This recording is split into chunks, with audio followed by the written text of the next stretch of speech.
Hallelujah. We just thanking God for another day. It's your boy JT. Big shout out to my man Darnell. When we was talking about the major keys, and every major key has a relative minor.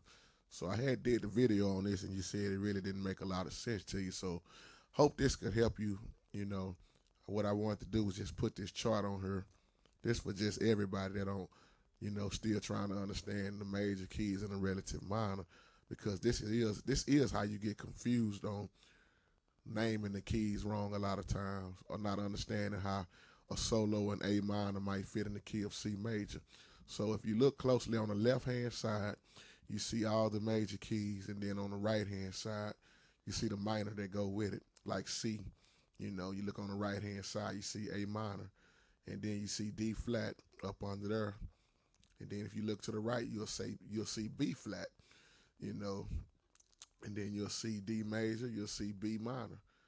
So when you look at E flat, especially, you have a lot of questions about the key of E flat major, and we should all know by now the relative minor of that is C minor.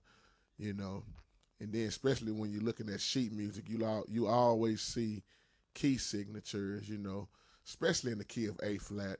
And a lot of people always asking about A flat, and A flat, the relative minor of that is F minor. We talk about that a lot, and you might get confused and think the song is actually in F minor. That's a good question a lot of times in the key of A flat. But I always tell people like this, especially when you're in the key of A flat, the thing you got to get out of your mind a lot of times is that just because the song is starting in A flat doesn't necessarily mean you're going to start on the A flat, especially when you're using a number system.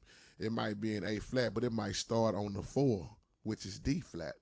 You might do a 4-5-6 movement, and it's going to start on the D flat, which is the 4. So that cuts down a lot of confusion. But here you can have this chart to look at.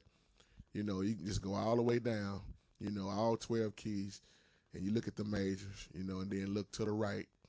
You'll see what it corresponds with, and you can always do this how your solos, understanding how your solos make sense, especially like me when I'm in the key of A flat major. I always do a lot of runs, and when you look at it, you can do those same runs in F minor. You can do the same exact runs, and it's gonna match. Just like, especially when you're in the key of E flat, and you correspond with C minor, which is the relative minor. So those runs are going to go with each other in all these keys. No matter what key you in, it's the same format.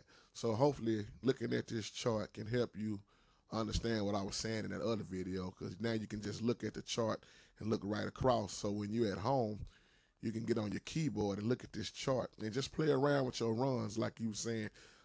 Go just pick any one of those keys. You say you like A flat a lot, so pick A flat and start doing some runs in A flat major, and then you go right to the F minor and do those same runs. I guarantee you they're gonna match.